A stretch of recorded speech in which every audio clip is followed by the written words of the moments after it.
కొద్దిసేపు మనం లేఖనాలను ధ్యానం చేద్దాం. వాస్తవంగా ఈ శుక్రవారం మనం ఎక్కువ విజ్ఞాపన ప్రార్థనలోనే గడుపుతాం. అయినప్పటికీ కొద్దిసేపు దేవుని మాటలు కూడా ధ్యానం చేద్దాం. దేవుడు చెప్తున్నాడు, భూమి మీద నివసిస్తున్న ప్రతి క్రైస్తవుడు సిద్ధముగా ఉండాలి అట. ఎలా ఉండాలంట? సిద్ధంగా ఉండాలి. సిద్ధపాటు అనేది ఇది క్రైస్తవులకు మాత్రమే. ఇదిగో ఇది అన్యులకు ఈ మాట తెలియదు. సిద్ధపాటు లేకపోతే జీవితం ఫెయిల్ అయిపోతుంది.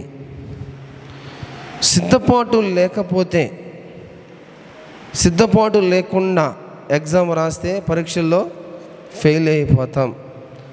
సిద్ధపాటు లేకపోతే సమాజంలో మనకు గుర్తింపు ఉండదు.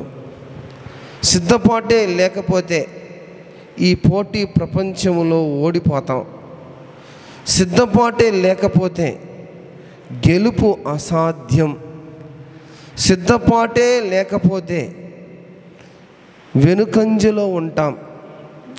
సిద్ధపాటే లేకపోతే స్థితిగతులు సరిచేయబడవు. సిద్ధపాటే లేకపోతే ఉన్నత స్థితికి చేరలేం. సిద్ధపాటే లేకపోతే చేరుకోవలసిన గమ్యం చేరలేం. సిద్ధపాటే లేకపోతే చరిత్రహీనుడిగా మిగిలిపోతాం. సిద్ధపాటే లేకపోతే విజయము నిన్ను వరించదు. ప్రియమైన దేవుని బిడ్డలారా, దేవుడు నాకు బోల్డ్ అంత వాక్యం నేర్పించాడు, కానీ అయితే అంతసేపు మాట్లాడడానికి నాకు సమయం సరిపోకపోవచ్చు. మీకు 7 విషయాలను నేను మీతో పంచుకోవాలనుకుంటున్నాను. మొట్టమొదటిగా, సాక్ష్యమిచ్చుటకు క్రైస్తవ విశ్వాసి సిద్ధంగా ఉండాలి. రెండవదిగా, యేసును వెంబడించుటకు సిద్ధంగా ఉండాలి. మూడవదిగా, సువార్తను ప్రకటించుటకు సిద్ధముగా ఉండాలి. నాలుగవదిగా, ప్రభువును కలుసుకొనుటకు సిద్ధంగా ఉండాలి. ఐదవదిగా, ప్రభువును ఎదుర్కొనుటకు సిద్ధముగా ఉండాలి. ఆరవది, దేవుని సన్నిధిని కనబడుటకు సిద్ధముగా ఉండాలి. ఏడవదిగా, నీవు సిద్ధముగా ఉండి నీ తోటి వారిని సిద్ధపరచాలి. దేవుడు ఎంతసేపు నాతో మాట్లాడతాడో తెలియదు, కానీ కరెక్ట్గా సమయానికి నేను ముగిచేస్తా. ఆయన ఎన్ని మాట్లాడినా 1-2 మాటలతో ఒకలా టైం అయిపోతే అంతటితో ముగిస్తా. దేవుని చిత్తమైతే మళ్ళీ మనం దీంట్లో కలుసుకుందాం. 1 పేతురు 3వ అధ్యాయం 15వ వచనంలో ఒక మాట మాట్లాడుతున్నాడు. చదవండి. నిర్మలమైన మనస్సాక్షి కలిగిన వారై మీలో ఉన్న నిరీక్షణను గూర్చి హేతువు అడుగు ప్రతివానికిని సాత్వికముతోను భయముతోను సమాధానము చెప్పుటకు ఎల్లప్పుడూ సిద్ధముగా ఉండి మీ హృదయముల యందు క్రీస్తును ప్రభువుగా ప్రతిష్ఠించండి. ప్రియమైన దేవుని బిడ్డలారా, నిర్మలమైన మనస్సాక్షి అంటే ఏంటి? ఏంది నిర్మలమైన మనస్సాక్షి అంటే? చెప్పాలా? ఏందమ్మా నిర్మలమైన మనస్సాక్షి అంటే? నిర్మలమైన మనస్సాక్షి అంటే ఏంది? కల్ముషము లేనిది, తర్వాత పవిత్రమైనది, తర్వాత చెప్పాలా పరిశుద్ధమైనది. ఇటువంటి మనస్సాక్షి కలిగి మిమ్మును హేతు అడుగు ప్రతివానికి సాత్వికముగా సమాధానం చెప్పాలంట. గౌరవముతో సమాధానం చెప్పాలంట. వారు కఠినముగా మాట్లాడినప్పటికీ మనం అలా మాట్లాడకూడదంట. భయముతో సమాధానం చెప్పాలంట. క్రీస్తు గురించి చెప్పడానికి నువ్వు ఎల్లప్పుడూ సిద్ధంగా ఉండాలి. అయితే మన హృదయాల్లో క్రీస్తును ప్రతిష్ఠించుకోవాలా. ప్రతిష్టత అంటే ఏంది? ప్రతిష్టత అంటే ఏంది? ప్రతిష్టత అంటే ఏంది చెప్తారా ఎవరైనా? ఏంది ప్రతిష్టత అంటే? ప్రతిష్ట అనే దానికి ఒక మాట చెప్పండి. స్థిరమైనది. ఏంది? ప్రతిష్ఠించారు, అక్కడ ఆ బొమ్మను ప్రతిష్ఠించారంటే అది స్థిరముగా ఇంకా ఉంటుంది, అంతే. స్థిరముగా ఉండేది. ప్రతిష్ఠించుట అంటే ఇచ్చివేయటం అని కూడా అర్థం. ప్రియమైన దేవుని బిడ్డలారా, ప్రతిష్ఠించుట అంటే సమర్పించడం అని కూడా అర్థం. ఇక్కడ మీ హృదయాలను దేవునికి ప్రతిష్ఠించుకోండి అంటే హృదయములో దేవుణ్ణి పెట్టి నిన్ను నీవు దేవునికి అర్పించుకోవడమే. మళ్ళీ చెప్తున్నా, హృదయంలో ఎవరిని ప్రతిష్ఠించుకోవాలంట?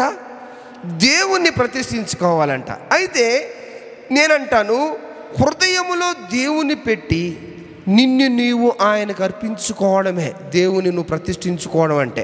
చాలామంది అంటారు, మేము పోయేది చర్చికే, మేము కొలిచేది యేసయ్యనే, మా ఇంట్లో దేవుని వాక్యాలు తప్ప మా ఇంట్లో ఇంకేమీ లేవు, మేము ఆరాధించేది ఆ ప్రభువునేనయ్యా, కానీ హృదయంలో దేవుని మటుకు ప్రతిష్ఠించుకోరు.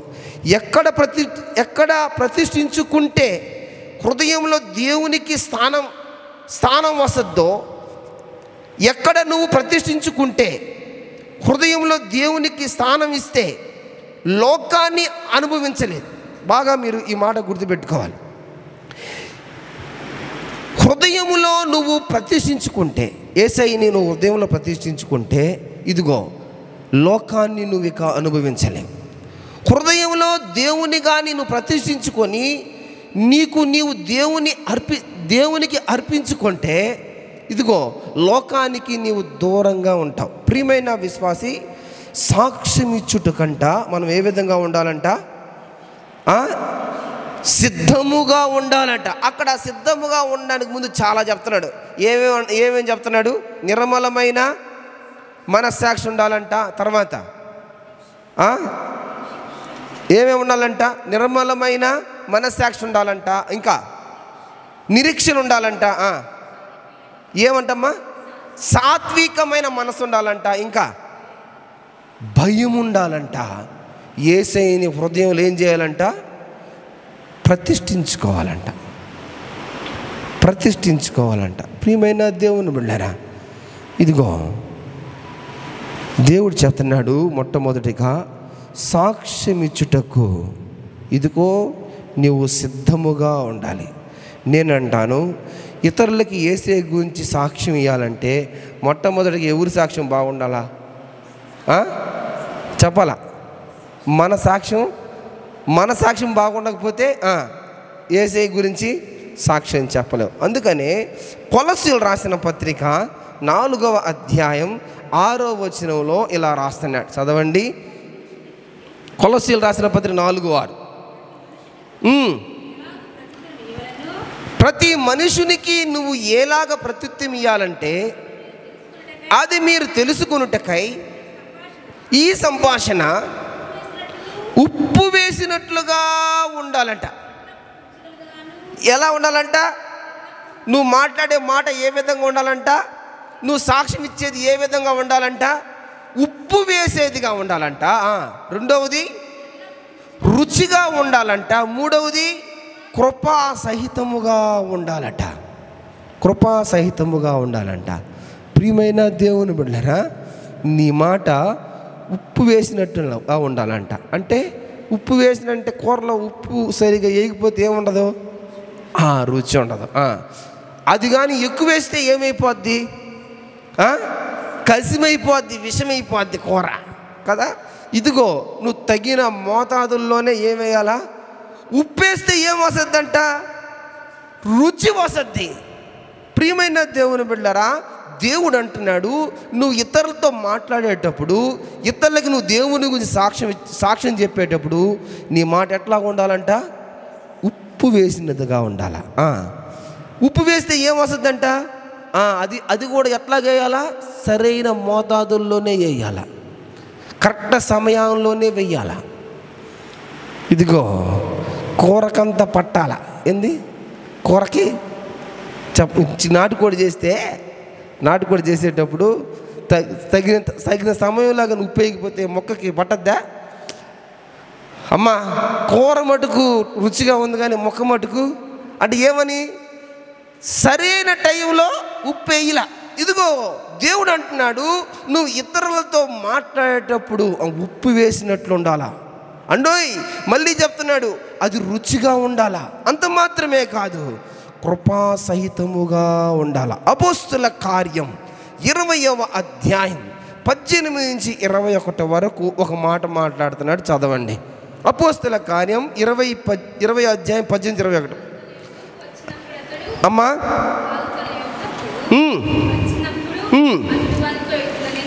అతడు వారితో ఇట్లాగన్నాడు,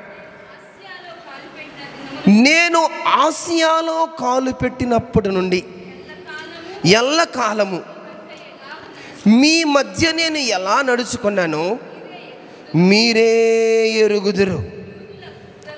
యూదుల కుట్రల వలన నాకు శోధనలు సంభవించినాను, కన్నీళ్లు విడుచుచు అమ్మా పూర్ణమైన వినయ భావముతో నేను ఎలాగూ ప్రభువును సేవిస్తున్నానో మీకే తెలుసు. ప్రయోజనకరమైంది ఏది దాచుకోక బహిరంగంగా ఇంట మీకు తెలియచేస్తూ బోధిస్తూ వచ్చాను. దేవుని ఎదుట మారు మనసు పొంది మన ప్రభువైన యేసుక్రీస్తులో విశ్వాసం ఉంచాలని యూదులకును గ్రీసు దేశస్థులకును ఎలా సాక్ష్యం ఇస్తున్నానో చాలు. ప్రియమైన దేవుని బిడ్డలారా, ఈయన అపోస్తలుడైన పౌలు మాట్లాడుతున్నాడు, నేను ఆసియాలో కాలు పెట్టిన దినము నుండి ఎల్లకాలం మీ మధ్య ఎలా నడుచుకున్నానో మీకే తెలుసు. నేను యూదుల కుట్ర వలన ఇన్ని శోధనలు అనుభవించానో మీకే తెలుసు. అయినా నేను ఎలా ఉన్నానంటే కన్నీళ్లు విడుస్తూ పూర్ణమైన వినయ భావముతో. ఇదిగో ఆడ మాట్లాడుతున్నాడు. మీరు మూలవాక్యం చదివినప్పుడు 1 పేతురు రాసిన పత్రిక 3:15లో సాత్వికము కలిగి అనే మాట. ఇదిగో ఇక్కడ అంటున్నాడు, కూడా ఆయన అంటున్నాడు, నేను కన్నీళ్లు విడుస్తూ పూర్ణమైన వినయ భావముతో నేను ఎలాగ ప్రభువును సేవిస్తున్నానో మీకే తెలుసు.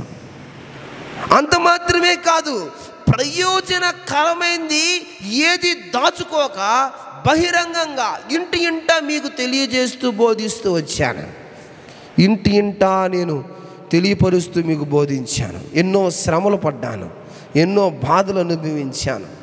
ప్రియమైన దేవుని బిడ్డలారా, ఇదిగో నేను ఒక మాట చెప్పనా, నేను యూదులకును ఇదిగో గ్రీసు దేశస్థులకును ఎలా సాక్ష్యం ఇస్తున్నానో, నా జీవితం ఏ విధంగా ఉందో, యూదుల మధ్య గ్రీకుల మధ్య నా జీవితం ఎలాగుందో మీకే తెలుసు. ప్రియమైన దేవుని బిడ్డలారా, ఎవరికి చెప్తున్నాడు ఆయన ఈ మాట? ఎవరు చెప్తున్నాడు తెలుసా? పౌలు ఎవరికి చెప్తున్నాడు? ఎఫెసులో ఉన్న పెద్దల్ని మేలుకొలుపుతూ మాట్లాడుతున్నాడు. అయ్యా, నేను ఏ విధంగా ఉన్నానో, నా సాక్ష్యం ఏ విధంగా ఉందో, నా జీవితం మీ మధ్య ఏ విధంగా ఉందో, ఇదిగో యూదుల దగ్గర గ్రీకుల దగ్గర నేను ఏ విధంగా బ్రతుకుతున్నానో, ఏ విధంగా జీవిస్తున్నానో, ఇదిగో నా సాక్ష్యం ఏ విధంగా ఉందో, అది ఉప్పు వేసినట్లుందో, అది రుచికరంగా ఉందో, ఇదిగో అది కృపాసహితముగా ఉందో లేదో అది మీకే తెలుసు. నా గురించి నేను డంబాలు చెప్పుకోను, నా గురించి నేను గొప్పలు చెప్పుకోను. నేను ఏ విధంగా జీవిస్తున్నానని మీకు తెలుసయ్యా. ప్రియమైన దేవుని బిడ్డలారా, ఇదిగో నీ ఇంట్లో నీ సాక్ష్యం ఎలా ఉందో, ప్రియమైన విశ్వాసి, నీ సంఘంలో నీ సాక్ష్యం ఎలా ఉందో, నీ ఇంటి పక్కన వాళ్ళకి నీ సాక్ష్యం ఎలా ఉందో, నీ సాక్ష్యమే బాగులేకపోతే యేసు గురించి నువ్వేం సాక్ష్యం చెప్తావు? ప్రియమైన దేవుని బిడ్డలారా, యోహాను గారు ఒక సాక్ష్యం ఇస్తున్నాడు. ఆయన త్రోవని సరళము చేయడానికి వచ్చిన శబ్దాన్ని నేను, ఇదిగో ఆయన చెప్పుల వారు విప్పడానికి కూడా పాత్రుని కాను నేను, నాకంటే ముందున్నవాడు ఆయనే. నేను నీటితో బాప్తిసం ఇస్తే ఆయన పరిశుద్ధాత్మతో బాప్తీసం ఇస్తాడు.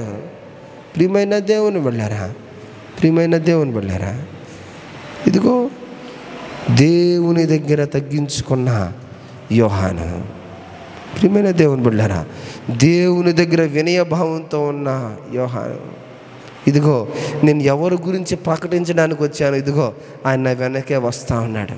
ఆయన చెప్పులు వారు ఇప్పడానికి నేను పాత్రుని కాదు. ఇదిగో యోహాను సాక్ష్యం బాగలేకపోతే యేసయ్య గురించి అంటారా? ఎవరైనా? భలే వాడు పోవా, నీ కథ మాకు తెలుసా, నీ సంగతి మాకు తెలుసా అనరా? ప్రియమైన విశ్వాసి, ఇదిగో క్రీస్తు బ్రతుకుతున్న దేవుని బిడ్డలారా, నువ్వు నీ సాక్ష్యం బాగుంటేనే యేసయ్య గురించి నువ్వు సాక్షిగా నిలబడగలవు. చూడండి, పేతురు కూడా ఒక సాక్ష్యం ఇస్తున్నాడు.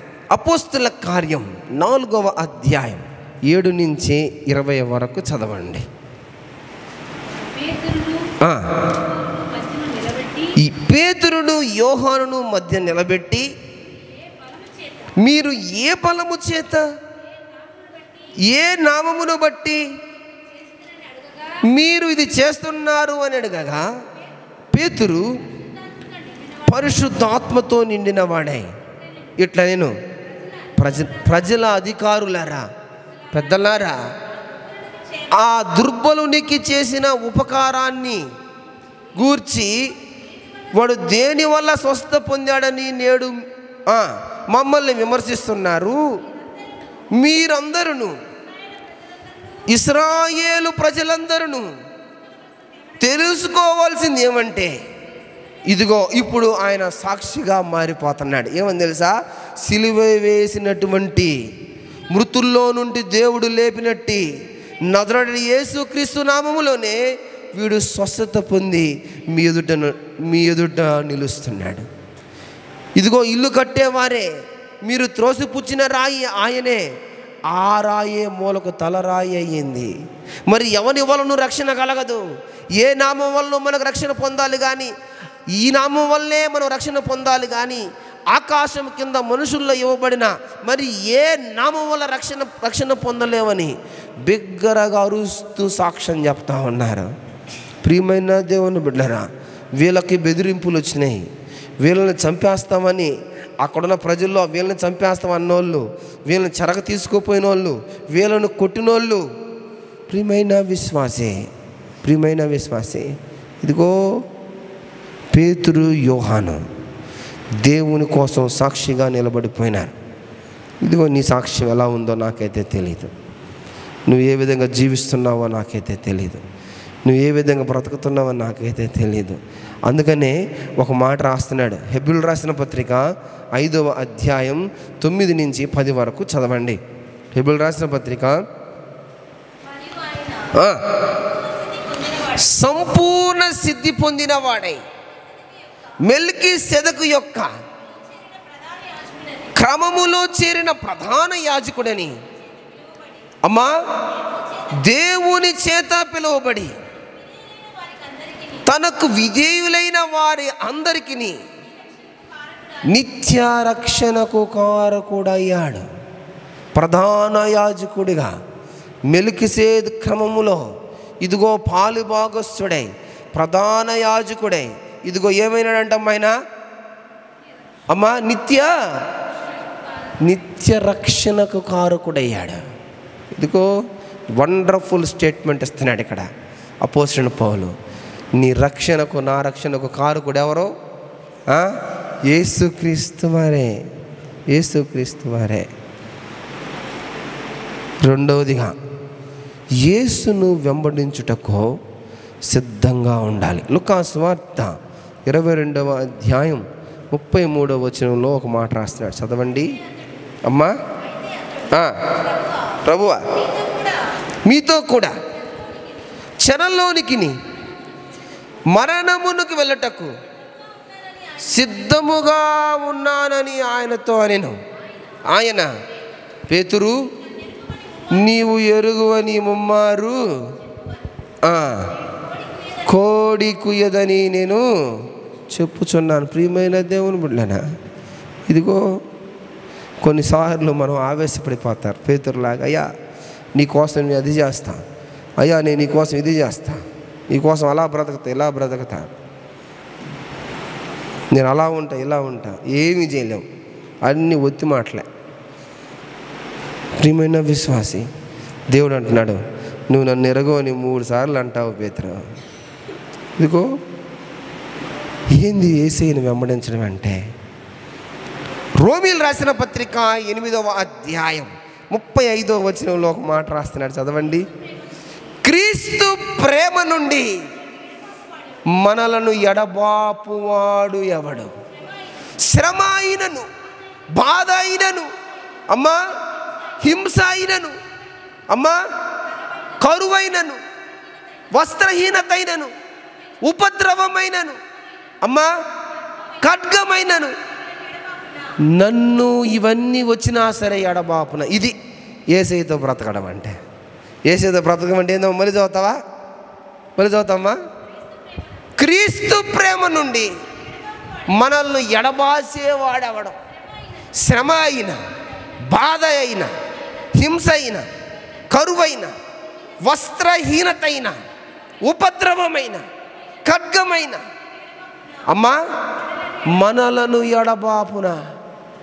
ఇది యేసయ్యను వెంబడించడం అంటే. ఏమున్నా ఏమి లేకపోయినా, వస్త్రహీనత అయినా, శ్రమలైనా, ఉపద్రవమైన, తిండి ఉన్నా లేకపోయినా యేసయ్యను అంటి పెట్టుకొని ఉండడమే యేసయ్యను వెంబడించడం అంటే. యేసయ్యతో పాటు యేసయ్య ముందుకు పోతుంటే యేసయ్యతో పాటు వెనక నడుచుకొని పోవడం కాదు. ఇలాంటి వాళ్ళు చాలామంది ఉన్నారు బైబిల్లో.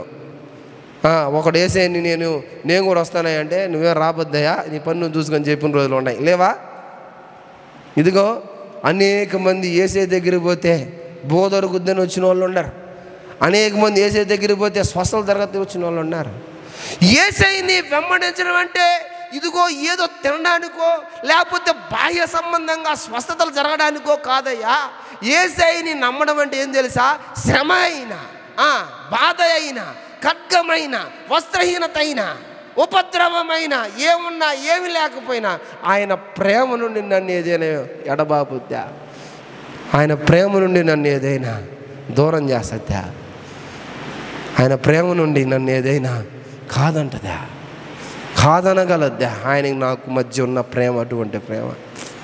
ప్రియమైన విశ్వాసి, ఈ రోజుల్లో చాలామంది యేసయ్య దగ్గరికి ఎందుకు వస్తారు తెలుసా? లబ్ధి పొందడానికే వస్తారు. యేసయ్యని ఎందుకు వెంబడిస్తారు తెలుసా? యేసయ్యని వెంబడిస్తే మా సమస్యలు పోతాయో, యేసయ్యని వెంబడిస్తే మాకు అది జరగద్దు ఇది జరగద్దని దీనికోసం యేసయ్యని నమ్ముకోకబల్లే. యేసయ్యని నమ్ముకుంటే శ్రమలు వస్తాయి. శ్రమల్లో ఆయన ప్రేమ నిన్ను ఆదుకుంటుంది. యేసయ్యని వెంబడిస్తే ఒకవేళ వస్త్రహీనుడైపోవచ్చేమో, అయినా కూడా ఆయన కృప నిన్ను ఆవరిస్తుంది. యేసయ్యని వెంబడిస్తే ఇదిగో అనేకమైన బాధలు కలుగుతాయి. ఆ బాధల్లో ఆయన నీకు ధైర్యాన్ని ఇస్తాడు. ప్రియమైన దేవుని బిడ్డలారా, యేసయ్యని వెంబడించడం అంటే అన్నీ కోల్పోయినా యేసయ్య ఉంటే చాలు అనడం యేసయ్యని వెంబడించడం అంటే. ప్రియమైన దేవుని బిడ్డలారా, అందుకని అపోస్తుల కార్యం 9వ అధ్యాయం 16వ వచనంలో ఒక మాట మాట్లాడతాడు, చదవండి. ఇతడు నా నామము కొరకు అమ్మా ఎన్ని శ్రమలు అనుభవింపవలెనో నేను ఇతనికి చూపుదునని అతనితో చెప్పాను. ఎవరంట ఆయన? పౌలు. దేనికోసం నియమించబడ్డాడంటమ్మా? దేనికోసం నియమించబడ్డాడంట? శ్రమల కోసం నియమింపబడ్డాడు. ఇతను యేసయ్య పని చేయడం వల్ల కలిగే సంతోషం కోసమో, లేకపోతే యేసయ్యతో ఉండడం వల్ల కలిగే లబ్ధి కోసమో, యేసయ్యను కలగడం వల్ల జరిగే ప్రయోజనాల కోసమో కాదు. ఇదిగో యేసయ్యని నమ్ముకోవడం వల్ల వస్తాయే శ్రమలు, ఆ శ్రమల కొరకు ఈయన నియమింపబడ్డాడట. ఇది యేసయ్యని వెంబడించడం అంటే. ఇది యేసయ్యని వెంబడించుటకు సిద్ధంగా ఉండాలంటే ఇది. ఇదిగో ప్రియమైన విశ్వాసి, నువ్వు శ్రమలు భరించడానికి సిద్ధంగా ఉన్నావా? అట్టయితే యేసయ్యని నువ్వు నిజంగా వెంబడిస్తున్నావు. ఆయన అంటాడు ఒక మాట, అయ్యా నేను నీతో వస్తానంటే ఎక్కడికి వస్తావు నువ్వు? ఇదిగో నక్కలకు ఏమున్నాయి? బొరియలు ఉన్నాయి, ఆకాశ పక్షులకు గూళ్ళు ఉన్నాయి, మనిషి కుమారుడు తలవాల్చడం ఒక స్థలమే లేదు, నాకు తలవాల్చడం ఒక స్థలమే లేదు, నువ్వు ఎక్కడ వస్తావు? ప్రియమైన దేవుని బిడ్డలారా, ప్రియమైన దేవుని బిడ్డలారా, యేసయ్యను వెంబడించడం అంటే ఇదిగో దేవునితో ఉంటాం, దేవునితో జీవిస్తాం, దేవునితో బ్రతుకుతూ, శ్రమల్లో ఓర్పు కలిగి, బాధల్లో ఓర్పు కలిగి, ఇదిగో రాబోతున్న ఆపదల్లో ఓర్పు కలిగి, ఇదిగో ఆయన్ని వెంబడించడమే కానీ యేసయ్య బోధకుని అంటూ, యేసయ్యకి రిప్రజెంటని అంటూ, యేసయ్య నన్ను యాజకుడిగా నియమించాడని అంటూ ఇదిగో బ్యాంకు బ్యాలెన్స్లు పోగేసుకోవడం కాదు, తర్వాత ఫోన్పే నెంబర్ల కింద ఇయడం కాదు కదా యేసయ్యను వెంబడించడం అంటే. ఇదిగో మీకు ఎవరైనా ప్రేరేపింపబడిన వాళ్ళు ఇదిగో దీనికి డబ్బులు వేయండి అని కాదు యేసయ్యను వెంబడించడం అంటే. శ్రమలైనా హింసలైనా, శ్రమలైనా హింసలైనా, రాబోవునవైనా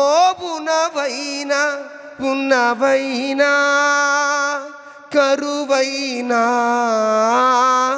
ఖడ్గమైన, అనుక్షణము నిన్నే, అనుక్షణము నిన్నే కొలుతును పునరుద్ధానుడా, పునరుద్ధానుడా, పరిశుద్ధుడా, పునరుద్ధానుడా, పరిశుద్ధుడా, అనుక్షణము నిన్నే, అనుక్షణము నిన్నే కొలుతును పునరుద్ధానుడా. శ్రమలైనా హింసలైన బాధలైనా యేసయ్యతో ఉండడమే. యేసయ్యను ఇదిగో యేసయ్యను వెంబడించుటలో సిద్ధముగా ఉండడం అంటే. మూడో విషయం చెప్పి ముగిచ్చేస్తాను. దేవుడు బోల్డ్ అంత వాక్యం చెప్పాడు కానీ నేను చెప్పడానికి టైం లేదు. మూడో విషయం చెప్పి నేను ముగిచ్చేస్తాను. సువార్తను ప్రకటించుటకు నువ్వు సిద్ధముగా ఉండాలి. రోమీయులు రాసిన పత్రిక 1వ అధ్యాయం 15వ వచనంలో ఈ మాట మాట్లాడుతున్నాడు. నా వలన అయినంత మట్టుకును రోమాలోని మీకును సువార్తను ప్రకటించడానికి సిద్ధముగా ఉన్నాను. సువార్తను గురించి నేను సిగ్గుపడేవాణ్ణి కాను. ఎలయనగా అమ్మా, నమ్ము ప్రతివానికి, మొదట యూదునికి గ్రీసు దేశస్థునికి కూడా రక్షణ కలుగు చేయడం కోసం అది దేవుని శక్తి అయి ఉన్నది. ప్రియమైన దేవుని బిడ్డలారా, ఇదిగో రోమాలో మీకు సువార్త ప్రకటించడానికి నేను సిద్ధముగా ఉన్నాను. సువార్తను గురించి నేను సిగ్గుపడేవాడిని కాదు. ప్రియమైన దేవుని బిడ్డలారా, రోజుల్లో దేవుని బిడ్డలో ఇంటింటి సువార్తను మర్చిపోయారు కదా. ఇంటింటికి వెళ్ళి దేవుణ్ణి ప్రకటించడానికి ఇష్టపట్టాల. గృహాలను దర్శించని బోల్డ్ ఎంతమంది పాస్టర్లను నేను చూస్తున్నా. ప్రియమైన దేవుని బిడ్డలారా, ఇదిగో యూట్యూబ్లో మెసేజ్లు పెట్టుకొని లక్షలు గడిస్తూ ఇదిగో అన్ని ప్రజలకి దేవుని తెలియని బిడ్డల దగ్గరికి వెళ్ళి స్వార్థను ప్రకటించడంలా. ఇదిగో అపోస్తలుడైన పౌలు అంటాడు, రోమాలోని మీకు సువార్త ప్రకటించడానికి సిద్ధంగా ఉన్నాను. సువార్తను గురించి నేను సిగ్గుపడేవాడిని కాదు. ఎందుకంటే నమ్ము ప్రతివానికి, మొదట యూదునికి గ్రీసు దేశానికి కూడా రక్షణ కలుగజేయడం కోసం అది దేవుని శక్తి అయి ఉన్నది. నేను ఇంటింటికి వెళ్ళి సువార్తను ప్రకటిస్తా, దేవుని గురించి తెలియపరుస్తా. ప్రియమైన దేవుని బిడ్డలారా, మతాన్ని ప్రాచుర్యం చేయడానికి కోసం కాదు, ఇది యేసయ్యను తెలియపరచడానికి కోసం, యేసయ్య ప్రేమను తెలియపరచడానికి కోసం నిజమైన సువార్త అంటే. అందుకనే నేను ఒక మాట చెప్పి ముగిస్తా. 1 కొరింథీయులకు రాసిన పత్రిక 9వ అధ్యాయం 12 నుంచి 23 వరకు చదవండి.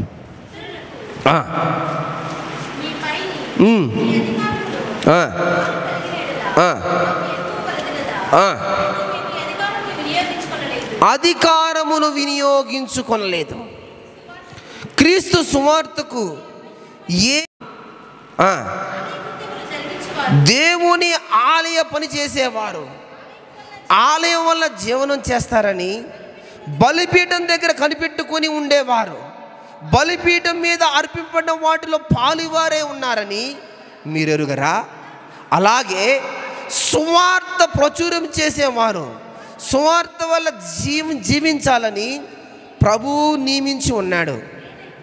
నేనైతే ఓ ఎంత గొప్ప మాట!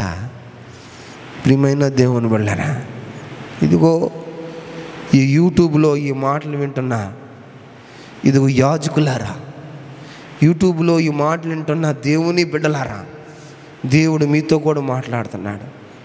ఇదిగో దేవుని ఆలయంలో పనిచేసేవారు ఆలయం వల్ల జీవనం చేస్తారని బలిపీఠం దగ్గర కనిపెట్టుకొని ఉండేవారు బలిపీఠం మీద అర్పించబడిన వాటిలో పాలువారు ఉన్నారని మీరు ఎరుగరా? అలాగే సువార్త ప్రచురపరిచేవారు సువార్త వల్ల జీవించాలని ప్రభువు నియమించి ఉన్నాడు కదా. అయినా వీటిలో దేనినైనా నేను వినియోగించుకోలేదు. నా పట్ల మీరు ఇలా జరపాలని ఈ సంగతులు వ్రాయడం లేదు. ఎవడైనా నా అతిశయానికి నిరర్ధకం చేయడం కంటే నాకు మరణమే మేలు. అబ్బా, ఎంత గొప్ప మాట ఈ మాట! ఎంత గొప్ప మాట ఈ మాట! ఎంత గొప్ప మాట ఈ మాట! నేను చనిపోవడమే మేలు. ప్రియమైన విశ్వాసి, నేను సువార్తను ప్రకటిస్తున్నాను, నాకు అతిశయించడానికి కారణం లేదు. ప్రియమైన దేవుని బిడ్డలారా, సువార్త నేను ప్రకటించవలసిన భారం నా మీద మోపబడింది. నేను సువార్తను ప్రకటింపకపోయినట్లయితే అయ్యో నాకు శ్రమ, అయ్యో నాకు శ్రమ. ఇది నేను ఇష్టపడి చేస్తున్నా, నాకు ప్రతిఫలం దొరుకుతుంది. ఇష్టపడకపోయినా గృహ నిర్వాహకత్వం నాకు అప్పగింపబడింది కనుక నేను చేస్తున్నాను. నేను లబ్ధి కోసం నేను స్వార్థ ప్రకటించట్లేదయ్యా. నేను ఈ లబ్ధి పొందుకోవడానికి కోసం నేను ఆయన పని చేయటం లేదయ్యా. ఇది నా ఇష్టపూర్వకంగా చేస్తున్నా. ప్రతిఫలం ఆశించి నేను పని చేయటం లేదు. ఆయన ఏదో నాకు ఇస్తాడని పని చేయడం లేదు. నా మీద భారం మోపబడింది. అలా అయితే నా ప్రతిఫలం ఏమిటి? నేను సువార్తను ప్రకటించేటప్పుడు సువార్తలో నాకున్న అధికారాన్ని పూర్తిగా వినియోగించుకోకుండా సువార్తను ఉచితముగా ప్రకటించడమే నా ప్రతిఫలం. ఏందంట? ఏం చేస్తున్నానంట? సువార్తను. ప్రియమైన దేవుని బిడ్డలారా, పోయినసారి మన మందిరానికి ఒక సేవకుని పిలిచా.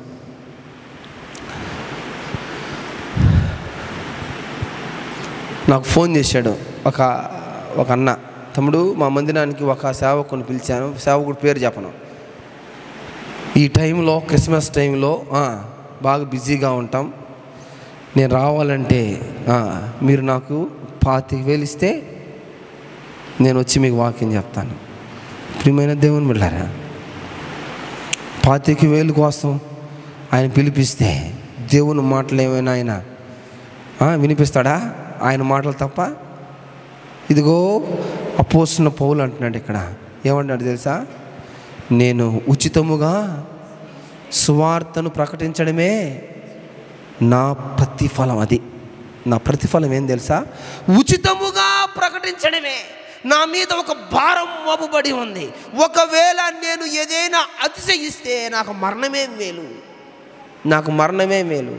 నన్ను చూసుకొని, నా యోధా గోత్రాన్ని చూసుకొని, నా బెన్యామీను గోత్రాన్ని చూసుకొని, ఇదిగో నేను ధర్మశాస్త్రము ప్రకారం ఏడవ రోజు నేను సున్నతి పొందిన వాడను. ఇవన్నీ ఉన్నాయి నాలో. నేను ఇజ్రాయేలుడను, నేను రోమియుడను. వీటన్నిటిని చూసుకుని అతిశయించాను అనుకో. ఈ అతిశయించడం కంటే నేను చచ్చిపోవడమే మేలు.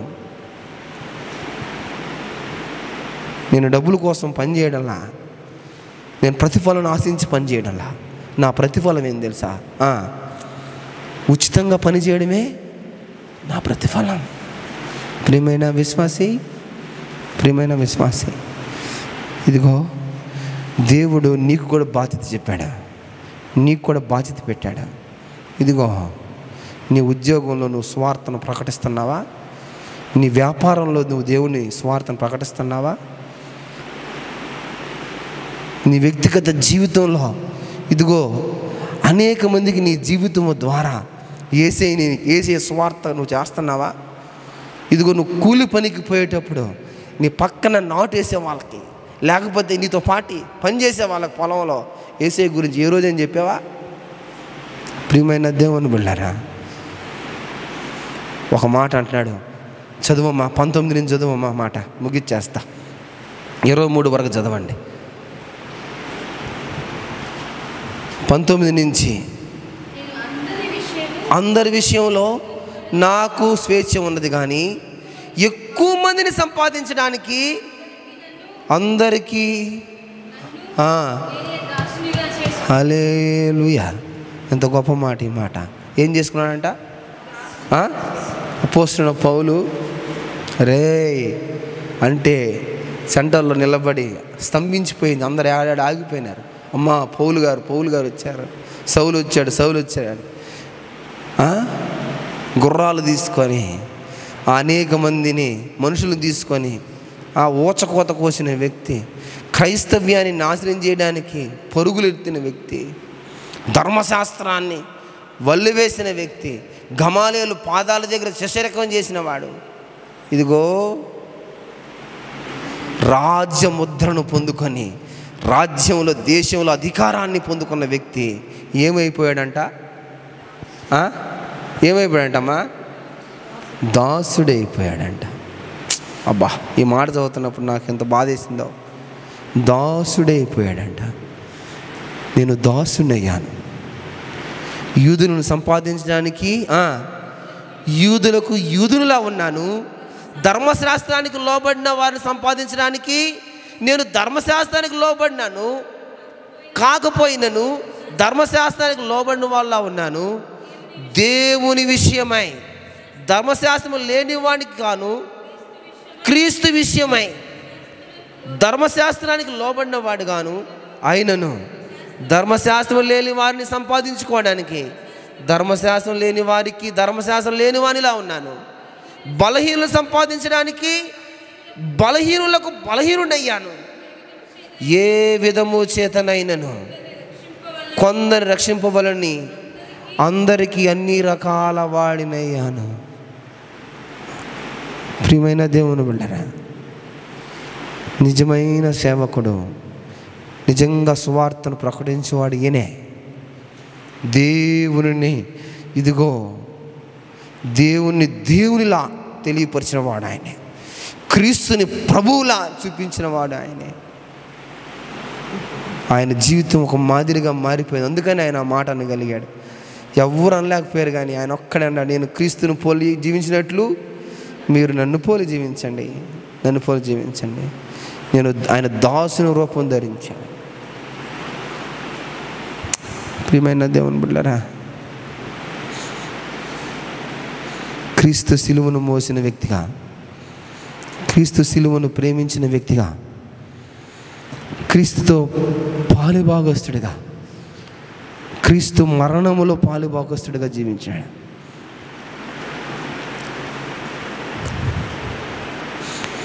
క్రీస్తు పునరుత్థానంలో పాలుభాగస్తుడిగా జీవించినాడు. ప్రియమైన విశ్వాసి, ఇదిగో నువ్వు కూడా అపోస్తలుడైన పౌలులాగా ఈ లోకంలో జన్మించిన వాడివే. నీ జీవితం ఎలా ఉంది? అనేక మందిని మార్చడానికి కోసం ఆయన దాసునిగా మారిపోయాడంట. ధర్మశాస్త్రం లేని వారికి ధర్మశాస్త్రం లేనివాడిగా మారిపోయాడంట. అన్ని విషయంలో తగ్గించుకొని బ్రతికాడంట. నువ్వే విధంగా జీవిస్తున్నావు? ఈరోజు నీ విజ్ఞాపనలో, దేవా నాకు నువ్వు ఉంటే చాలు, దేవా నా కుటుంబంలో కార్యాలు చేయి, నేను దాసుని రూపంలో మారడానికి ఇష్టపడుతున్నాను, నేను సాత్వికుడిగా మారిపోవడానికి ఇష్టపడుతున్నాను. ఇదిగో నా హృదయంలో నిన్ను ప్రతిష్ఠించుకొని నన్ను నేనే నీకు అర్పించుకుంటాను. నిజమైన నీ బిడ్డగా, నిజమైన నీ దాసుడిగా నేను మారిపోతాను. వేటిలో అంటమ్మా? సాక్ష్యం ఇచ్చుటకు నువ్వు ఏ విధంగా ఉండాలా? తర్వాత యేసుని వెంబడించుటకు, మూడవదిగా సువార్తను ప్రకటించుటకు నువ్వు సిద్ధముగా ఉండాలా. దేవుని చిత్తమైతే 4 విషయాలు మళ్ళీ మీతో నేను పంచుకుంటాను. కళ్ళు మూసుకోండి, ప్రార్థన చేసుకుందాం.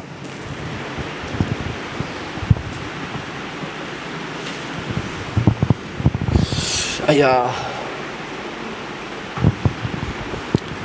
నేను సిద్ధంగా ఉంటానయ్యా.